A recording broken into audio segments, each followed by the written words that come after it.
Estamos grabando ya. La meditación del día de hoy está basada en Hebreos 10, los versículos 19 al 25. Le voy a dar lectura a estos versículos. Le voy a pedir que ponga mucha atención en lo que vamos a leer. Dice así Hebreos 10, 19 al 25. Así que, hermanos, mediante la sangre de Jesús tenemos plena libertad para entrar en el lugar santísimo, por el camino nuevo y vivo que Él nos ha abierto a través de la cortina, es decir, a través de su cuerpo. Y tenemos además un gran sumo sacerdote al frente de la familia de Dios. Acerquémonos pues a Dios con corazón sincero y con plena seguridad que da la fe, interiormente purificados de una conciencia culpable y exteriormente lavados con agua pura. Mantengamos firme la esperanza que profesamos, porque fiel es el que hizo la promesa. Preocupémonos los unos por los otros a fin de estimularnos al amor y las buenas obras. No dejemos de congregarnos como acostumbran hacerlo algunos, sino animémonos unos a otros y con mayor razón ahora que vemos que aquel día se acerca. Oremos. Señor, en esta hora al acercarnos a tu palabra, te pedimos, Señor, que tu Espíritu Santo sea el que nos hable, que a través de tu palabra, Señor, podamos descubrir, Señor, cuál es tu voluntad para nosotros como tus hijos. Pedimos, Señor, que podamos ver a Jesucristo a través de tu palabra y que tu Espíritu Santo, Señor, nos guíe a la verdad. Lo pedimos en el nombre de Jesús. Amén. Considero, hermanos, que para entender un poquito mejor lo que acabamos de leer, este pasaje que acabamos de leer, en el cual, si ustedes recuerdan en los primeros versículos que leímos, el autor de la carta a los Hebreos hace una referencia al lugar santísimo. Aquí he puesto una imagen, no sé si la puedan ver desde su hogar, es decir, probablemente quede un poco pequeña en sus celulares, pero básicamente es un esquema de lo que era el tabernáculo de Moisés, del cual está haciendo referencia el autor de los Hebreos. El lugar santísimo era el lugar en el tabernáculo, ustedes pueden ver la imagen del tabernáculo completo, que está marcada en ese esquema, en esa imagen, con el número 1. Es decir, era la parte más hacia enfrente del lugar santísimo, del tabernáculo, que era llamado el lugar santísimo. Allí, en ese lugar, había una cortina que separaba el lugar santo del lugar santísimo. El lugar santo está marcado en ese esquema con el número 6, si ustedes lo pueden tratar de identificar. Estaba separado el lugar santo del lugar santísimo. En ese lugar santísimo, que es al que hace referencia el pasaje que leímos, estaba el arca del pacto, el arca de la alianza, marcada con el número 2, en donde era como una caja pequeña en donde estaban guardadas por lo menos 3 cosas, nos dice la escritura: las tablas de la ley, la vara de Aarón que reverdeció y una muestra del maná que a Dios hacía que cayera del cielo cada uno de los días que anduvieron por el desierto. Entonces, como su nombre lo dice, era el lugar más santo de todo el tabernáculo.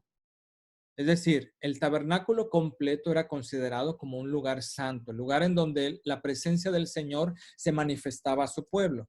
Pero este lugar santísimo era el lugar más santo de todos los lugares del tabernáculo. Una sola vez al año podía entrar el sumo sacerdote para ofrecer el sacrificio del día de la expiación. Esto, si ustedes tienen un poquito de curiosidad, lo van a poder leer en Levítico 16. Ustedes después, en la semana lo buscan, van a poder leer allí que solamente una vez al año podía entrar el sumo sacerdote a este lugar santísimo para ofrecer un sacrificio que le llamaban el sacrificio de la expiación, o sea, el sacrificio por el perdón de los pecados de todo el pueblo.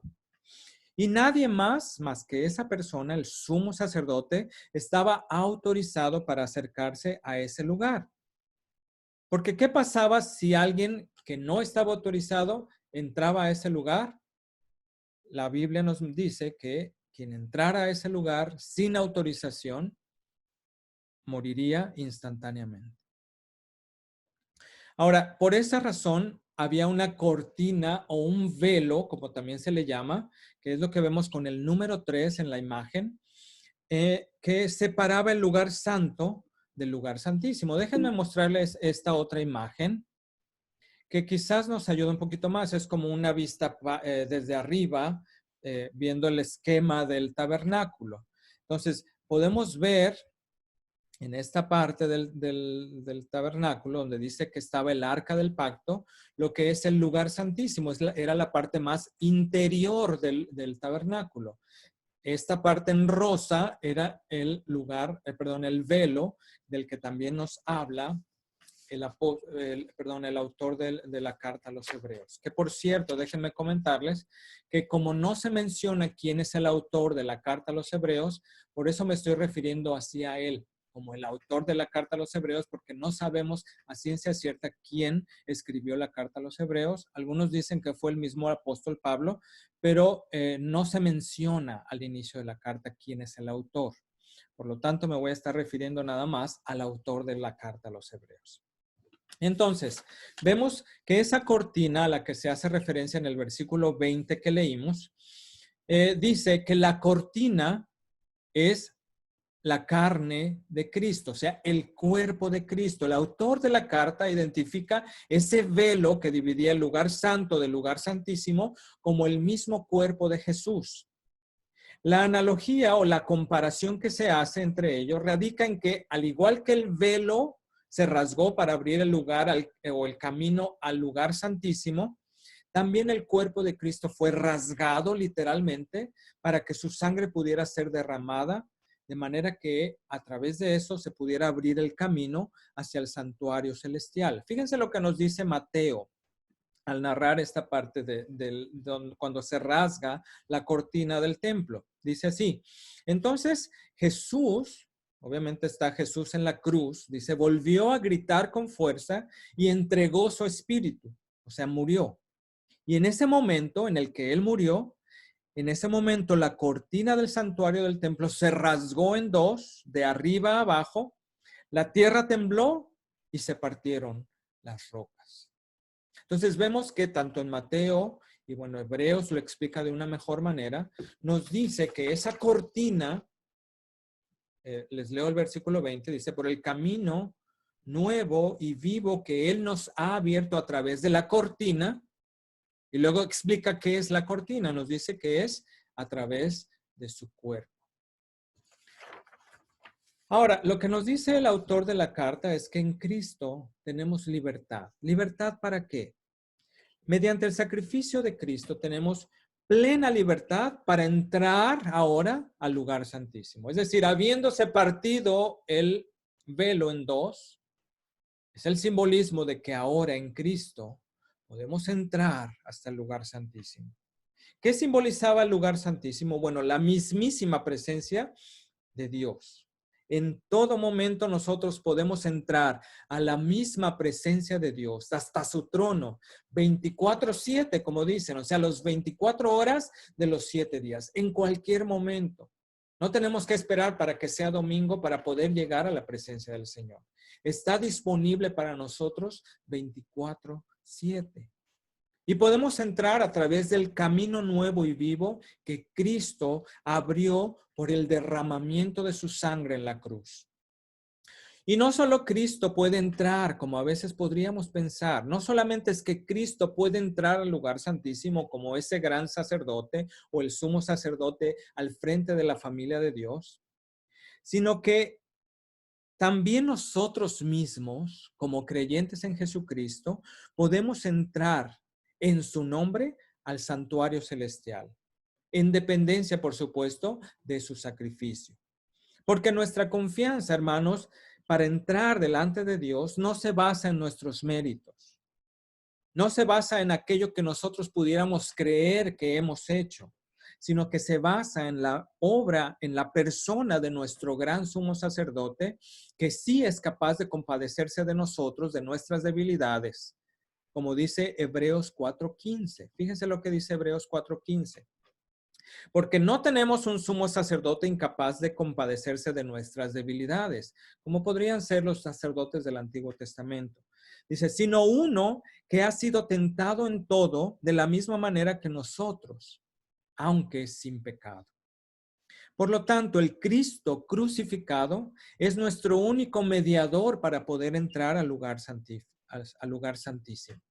Y si nosotros entendemos qué significa esta libertad en Cristo para entrar al lugar santísimo y de que es solamente a través de Él y por Él y no por nosotros ni por lo que hayamos hecho, entonces, podemos entender cuáles son nuestros deberes y cuáles son las exhortaciones que que el autor de la carta a los Hebreos da a continuación. Después de decirnos que tenemos libertad para entrar al lugar santísimo, nos dice que tenemos ciertos deberes y nos da algunas exhortaciones. ¿Cuáles son esas exhortaciones? Bueno, no se trata de una lista de cosas que tenemos que hacer para entrar al lugar santísimo. Recuerden que él primero dice, así que teniendo libertad para entrar al lugar santísimo, entonces ahora les doy estos deberes y estas exhortaciones. Tenemos que entender que en primer lugar ya ha sido ganada nuestra libertad para entrar al lugar santísimo. Y después, entonces, él procede a decirnos, estas son ahora nuestros deberes y las exhortaciones que como autor de esta carta les estoy dando. ¿Cuáles son estos deberes y exhortaciones? Bueno, déjenme mencionar estas 4 que enlista el autor de la carta. La primera de ellas es que debemos acercarnos a Dios de la manera correcta. ¿Qué significa esto? Lo que implica acercarse a Dios, bueno, en primer lugar, es algo muy sencillo, quizás algo muy lógico. Quiere decir que debemos mantenernos cerca de Dios y no alejados de Dios. Debemos con toda diligencia procurar acercarnos a Dios, buscarle en todo tiempo mediante los medios que Él ha provisto. ¿Cuáles son esos medios? Bueno, los conocemos. La oración, la adoración, la comunión, es decir, la Santa Cena, la Santa Comunión, el contacto con su palabra, que puede ser a través del estudio, a través de la lectura, a través de la palabra predicada, y por supuesto, la expresión de nuestra dependencia de Él y nuestra obediencia a sus mandamientos. De esa manera, nos mantendremos cerca de Dios, acercándonos en todo momento y no alejándonos. ¿Cuál es la manera correcta? Bueno, déjenme mencionar las cosas que el autor de la carta nos dice que es la manera correcta de acercarse a Dios. Nos dice que es, en primer lugar, con un corazón sincero. ¿Qué quiere decir esto? Bueno, obviamente tiene que ver con la hipocresía. Es decir, no podemos acercarnos a Dios con hipocresía, con una máscara, sino tenemos que quitar y mostrar nuestro corazón tal como somos. Quitar esa máscara de hipocresía y mostrarnos tal como somos, tal de pecadores como somos, sin autojustificarnos o sin presentar excusas por nuestro pecado. Porque para nosotros es muy fácil, esa es nuestra tendencia, a presentar excusas por nuestro pecado. Y precisamente lo que nos está diciendo aquí la palabra de Dios es que debemos acercarnos a Dios con un corazón sincero, en primer lugar. En segundo lugar, nos dice que debemos acercarnos en plena certidumbre de fe, o como lo dice en esta versión que leímos, acerquémonos a Dios con la plena seguridad que da la fe. ¿Qué quiere decir esto? Estamos hablando, por supuesto, no de cualquier fe. Hoy en día está de moda el decir tengo fe, pero tenemos que aclarar que aquí la fe a la que se está refiriendo es la fe en Jesucristo. La fe que el siguiente capítulo de Hebreos va a hablar, recuerda, es Hebreos 11, en donde leemos acerca de todos estos personajes del Antiguo Testamento que tuvieron fe. Y lo clarifica bastante el autor, que nos dice que no es fe en cualquier cosa, sino la fe en Jesucristo, en el Mesías que habría de venir. Y esto es lo que debemos tener nosotros claros también, que esa fe, esa plena certidumbre de fe, es la fe en Jesucristo. La fe de que es por Él, de que no es por nosotros que podemos acercarnos. Recordemos que no podemos ir a la presencia de Dios por nuestras buenas obras, pero tampoco debemos dejar de acercarnos por nuestras malas obras. Y eso es quizás una tentación que tenemos mucho. Lo que nos dice la palabra de Dios que debemos hacer cuando hemos pecado no es alejarnos de Él. Fíjense lo que nos dice, y quiero recordarles con este pasaje lo que nos dice el apóstol Juan. En primera de Juan 2, 1 y 2. Dice así: hijitos míos, estas cosas os escribo para que no pequéis. O sea, sí está la exhortación de que nos cuidemos de caer en pecado. Pero después dice: pero si alguno hubiere pecado, abogado tenemos para con el Padre, a Jesucristo el justo. Es muy fácil, hermanos, ceder a la tentación de alejarnos de Dios cuando sabemos que hemos pecado. Pero como nos dice el versículo de primera de Juan que leímos, debemos recordar cuando hemos pecado que tenemos un abogado en Jesucristo. Es decir, debemos nuevamente ir y acercarnos al Señor, entrar a su lugar santísimo humildemente. Es decir, reconociendo que no es por mí, ni por mi bien, entre comillas, ni por mi mal. Porque si he pecado, el Señor nos dice que debo acercarme e ir a Él confiando en nuestro abogado, en quien pagó por esos pecados. Así que esto nos lleva a nuestro segundo punto, es decir, el punto en relación con la manera correcta de acercarnos a Dios. ¿Cuál es ese? Dice la palabra de Dios que debemos acercarnos a Dios purificados de nuestras conciencias culpables. Es decir, con la conciencia de que somos libres de la condenación del pecado. Y por lo tanto debemos ir sin temor. Como ya no somos condenados, ya el pecado no nos va a condenar, Dios no nos va a condenar por nuestro pecado, entonces podemos entrar a la presencia de Dios, hasta el mismo lugar santísimo, sin temor, pero siendo honestos de nuestra condición. Si no se trata de ti o si no se trata de mí, ni de mi comportamiento, ni de mi desempeño, ni de qué tan bien lo voy haciendo. No se trata de mi esfuerzo, ni de mi mucho esfuerzo, ni de mi poco esfuerzo. Entonces yo puedo ser sincero delante de Dios. Y puedo ser sincero también conmigo mismo acerca de mi condición de pecado. Muchas veces no vemos nuestro pecado porque no nos gusta ver nuestro pecado. Nos duele ver nuestro pecado. No nos gusta ser las personas egoístas que somos. Pero Dios nos llama, nos invita a ir a su presencia reconociendo nuestro pecado, reconociendo que hemos caído y que necesitamos la ayuda, la salvación, la redención de Jesucristo para poder entrar nuevamente a la presencia del Padre.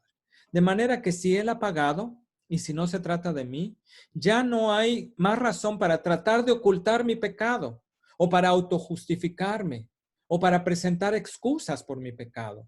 Puedes acercarte delante de Dios viendo tu pecado, pero diciéndole: Señor, te necesito. Necesito que me limpies. Necesito que tu sangre me lave una vez más. Y entonces acércate a la presencia del Señor. No caigas en la tentación de alejarte por tu pecado. Y finalmente, debemos acercarnos a la presencia de Dios, acercarnos con, dice la palabra de Dios, lavados con agua pura. Y aquí hace referencia a dos cosas. La primera es al bautismo. ¿Recuerdas cuando fuiste bautizado? Que fuiste lavado prácticamente en el agua. Entonces, el autor de la carta a los Hebreos está haciendo esta referencia al bautismo, no solamente al haber sido lavado con agua pura, sino porque a través del bautismo, nosotros al confesar públicamente nuestra fe, estamos siendo insertados en el cuerpo de Cristo. Hemos sido inscritos entre los discípulos de Cristo. De manera que podemos decir que hemos sido lavados con agua pura, lavados con la sangre de Jesucristo. Pero también una segunda interpretación de esta parte es que hemos sido santificados y seguimos siendo santificados por la obra del Espíritu Santo en nosotros. Es decir, el Espíritu Santo nos santifica de una manera continua en nuestro caminar con el Señor. Y esto va a ser una realidad hasta el día en que muramos o hasta el día en que lleguemos a la presencia de nuestro Dios. O si el Señor viene antes de que nos vayamos con Él. Y entonces, esta es la manera correcta en que debemos acercarnos a Dios. Repito los 4 puntos para que nos quede bien claro. La primera es con un corazón sincero. La segunda es con plena certidumbre de nuestra fe en Jesucristo. La tercera es purificados de nuestras conciencias culpables, sin culpa, sin temor. Y por último, lavados con agua pura, refiriéndose al bautismo y refiriéndose a la santificación del Espíritu Santo. Ahora, siguiendo con estos deberes, con estas exhortaciones que el apóstol nos hace, nos dice también que debemos mantenernos firmes en la esperanza que profesamos. Ella nos dijo en primer lugar que podemos entrar al lugar santísimo y que debemos acercarnos, no alejarnos de él, y debemos acercarnos de la manera correcta. Y ahora nos está diciendo que debemos mantenernos firmes en la esperanza que hemos profesado. Ahora, nuestra firmeza en la fe no depende nuevamente de nosotros. Él nos dice que nuestra esperanza puede ser firme porque quien hizo la promesa es fiel. Es decir, podemos seguir esperanzados en que el Señor va a cumplir su promesa, de que Él nos ha salvado y que nos va a llevar junto con Él a la vida eterna. ¿Por qué? Porque Él es fiel. Como leímos al inicio de nuestra reunión en el Salmo 138, Jehová cumplirá su propósito en mí, porque Él es fiel. Y Él tiene un propósito y lo va a cumplir. Y porque Él es fiel, nosotros podemos mantener firme esa esperanza. Dios es fiel. Dios no va a cambiar. Él es inmutable, dicen los teólogos. Él no cambia. Y por lo tanto, su palabra es firme. Debemos confiar y acercarnos a Dios con esa confianza de mantener firme nuestra esperanza en quien es fiel. La siguiente exhortación es que debemos preocuparnos los unos por los otros. Y va junto con la siguiente, que dice que no debemos dejar de congregarnos. ¿Por qué creo que van estas dos juntas? Bueno, la primera dice que debemos preocuparnos los unos por los otros a fin de estimularnos al amor y a las buenas obras. Eso es lo que dice el pasaje que leímos. Y luego continúa y dice, no dejando de congregarnos. Ahora aquí él pone lo que sigue es como entre paréntesis, porque dice, no dejen de congregarse como algunos tienen por costumbre o como algunos se acostumbran, sino animándonos los unos a los otros y con mayor razón ahora que vemos que aquel día se acerca. En estos dos últimos exhortaciones, se trata de dos cosas que vienen de la mano. Es decir, tiene que ver con nuestra relación con los demás miembros del cuerpo de Cristo, con los demás miembros de la iglesia. A través de este pasaje y otros más en la Escritura podemos conocer el deseo de nuestro Dios de que como hijos suyos, como su familia, nos amemos, nos cuidemos, vivamos en unión los unos con los otros, nos mostremos el amor de manera práctica. La comunión de los santos, hermanos, como podemos llamar a esta comunión entre nosotros, que somos santificados por la sangre de Cristo, es una gran ayuda para el crecimiento en la vida cristiana. Es un privilegio y un excelente medio para ejercitar la constancia y la perseverancia en la fe a la cual hemos sido llamados. Al estar cerca los unos a los otros, nos fortalecemos mutuamente. Debemos aprender, hermanos, a exhortarnos, a advertirnos los unos a los otros acerca de las consecuencias del pecado, acerca del peligro de retroceder, o sea, de ir de regreso, de dejar a Cristo y de regresar al mundo. Debemos advertirnos los unos a los otros acerca de ese peligro. Debemos recordarnos la importancia de nuestro deber como cristianos, aprender juntos de nuestros fracasos y de nuestras caídas, a vigilarnos los unos a los otros y a ser celosos de nosotros mismos pero también celosos de los demás, de la vida espiritual de los demás. Así que debemos cuidarnos. El llamado es a cuidarnos los unos a los otros, a exhortarnos con con la palabra del Señor para cuidar nuestra salvación con temor y temblor. Esto, hermanos, a la luz del Evangelio, es la mejor manera de mostrar el amor a nuestros hermanos. Es la mejor manera de mostrar el amor, cuidándonos los unos a los otros, no dejando de congregarnos. Los cristianos debemos observar, ser observadores de los signos de los tiempos, como Dios nos lo ha dicho, nos lo ha predicho. Se acerca para todos el día de nuestra muerte. Así como cuando dice que con mayor razón, porque vemos que aquel día se acerca, no nos dice, no nos señala exactamente qué día es. Pero podemos pensar en 2 días que a todos nos van a llegar. Uno es el día de nuestra muerte. Y el segundo día que a todos nos va a llegar es el día de la segunda venida de nuestro Señor Jesucristo, en donde Él va a juzgar a las naciones. Por lo tanto, es nuestro deber como cristianos observar todas estas señales que van a preceder ese día, ser diligentes en cuanto al cuidado, la unidad y el amor práctico los unos por los otros. Es necesario congregarnos, es necesario convivir, es necesario conocernos. Y esto no nada más estoy hablando de domingo. Estoy hablando de cada uno de los días, conocernos, envolvernos en la vida de nuestros hermanos, pues de esa manera es que vamos a ser estimulados al amor y a las buenas obras.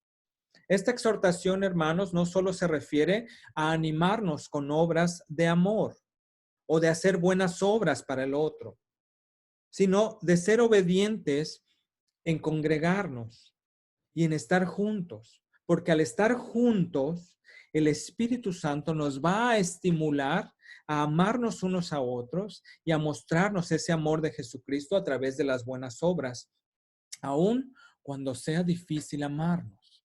Muchas veces al estar juntos, lo único que vemos es que es difícil amarnos, porque no me cae bien la hermana, porque no me cae bien el hermano, porque me hizo, porque me habló, porque me vio feo. Y luego uno dice, ¿cómo es posible que eso me va a estimular al amor y a las buenas obras? Bueno, pues precisamente en esas oportunidades es que nos tenemos que ejercitar a amar a nuestro hermano.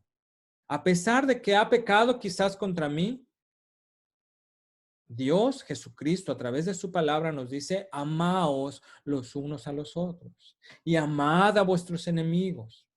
Esas son las oportunidades en que el Espíritu de Dios está formando en nosotros ese carácter de amor de nuestro Señor Jesucristo a quien nos hace daño, a quien nos hace mal. Porque como la misma Escritura nos dice, es muy fácil amar a quien nos ama, a quien nos hace bien. Pero el amor de Jesucristo se mostró a nosotros en que siendo sus enemigos, Él murió por nosotros. Ese es el amor en el que nos debemos ejercitar, el amor sacrificial. Y entonces, congregándonos, es que lo vamos a poder experimentar y es en que nos vamos a poder ejercitar en esas oportunidades. Por lo tanto, es importante hacer notar que la exhortación nos dice que debemos estimularnos al amor y a las buenas obras y no nos dice que debemos estimularnos al enojo o a la envidia o a los celos o al odio, sino al amor y a las buenas obras. En conclusión, hermanos, tenemos libertad en Cristo para acercarnos a Dios. Ese es el primer punto de este mensaje que quiero dejar en sus mentes y en sus corazones. Tenemos libertad en Cristo para acercarnos a Dios. Siéntete en la libertad de acercarte a Dios, porque no depende de ti, depende de Cristo. Y Él ya abrió el camino. El velo fue roto en dos, porque Cristo murió en la cruz. Tú, como hijo de Dios, tienes libertad para acercarte a Dios. En segundo lugar, debemos aprovechar ese privilegio que tenemos, acercarnos a Él con fe en Cristo, con un corazón sincero y sin culpa por tu pecado. Aprovecha la oportunidad. No te alejes de Dios. ni aun cuando te sientas culpable por tu pecado. Más bien, acércate. Ese es el momento preciso en que te tienes que acercar a Él. Porque si has pecado, debes ir a la fuente de donde puedes obtener perdón y salvación. Y debemos mantenernos firmes en nuestra esperanza, amando, cuidando a nuestros hermanos en la fe y aprovechando toda oportunidad de congregarnos con ellos. Y aquí nuevamente les digo, no nada más en los domingos, sino si tú tienes la oportunidad de irte a tomar un café con alguien, con alguno de tus hermanos, visitarle en su casa, reunirte a orar junto con alguien de tu iglesia. Yo creo que esas son las oportunidades de congregarnos.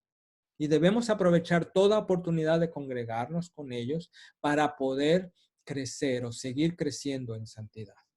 Ahora, con respecto a esto, yo quiero dejarles un desafío bien práctico. Yo les pido que si no han estado poniendo atención en todo el mensaje, me pongan mucha atención en este desafío práctico. Durante esta semana, yo le voy a desafiar a que durante esta semana usted comience desde el día de hoy a orar por alguien, por alguno de los miembros de la iglesia o del grupo de estudio bíblico, pero que no necesariamente tiene que ser su amigo o la persona con la que mejor se lleva. Más bien, el desafío precisamente es desafío porque les quiero pedir que sea alguien con quien quizás tal vez no has cruzado palabra o tal vez con quien solamente te has saludado o de repente le hablas, pero no has tenido una relación profunda. Entonces, ora por él. Te voy a pedir que ores por esa persona para que Dios te dé a ti la manera de bendecir a esa persona, ya sea mediante un mensaje de texto, una llamada, una tarjetita o alguna otra manera práctica de mostrarle el amor de Jesucristo a esa persona y que le puedas bendecir, que le puedas expresar amor a esa persona. Y bueno, el desafío no termina allí. El desafío va a ser que al final de la semana yo les voy a pedir, esto va a ser algo confidencial, no les estoy pidiendo nada que vaya a ser público, les voy a pedir que al terminar la semana, puede ser viernes, puede ser sábado, me envíe un mensaje de texto o me haga una llamada para decirme cómo le fue al realizar este desafío. Yo estoy seguro que usted va a ser bendecido al realizarlo y va a ser animado mediante esta experiencia. Así que yo le pido que no se le olvide. Yo quizás le voy a estar recordando en la semana. Recuerde que esta semana todos y cada uno de nosotros tenemos un desafío práctico. Yo mismo voy a tomar ese desafío y les voy a compartir qué fue lo que sucedió en el próximo domingo. Pero le pido que usted comparta conmigo, y no, les repito, no va a ser algo que yo voy a hacer públicamente, pero le pido que comparta conmigo cómo le fue durante esta experiencia. ¿De acuerdo? Hágame así si está de acuerdo. Uy, gracias, gracias. Bien. Entonces, vamos a terminar. Yo quiero terminar esta meditación bendiciéndole. Le quiero bendecir a través de esta bendición que se encuentra en Hebreos 13, 20 y 21. Y esta bendición precisamente está en el pasaje, en la carta a los Hebreos, que es de donde tomamos el pasaje en el que meditamos hoy. Recordando entonces que si tenemos libertad para entrar al lugar santísimo, usted no necesita más intermediario que a Jesucristo. Y eso es de lo que habla este pasaje. Dice así, y es una bendición. Y el Dios de paz, que resucitó de los muertos a nuestro Señor Jesucristo, el gran pastor de las ovejas por la sangre del pacto eterno, os haga aptos en toda obra buena para que hagáis su voluntad, haciendo Él en vosotros lo que es agradable delante de Él por Jesucristo, al cual sea la gloria por los siglos de los siglos. Amén. Amén.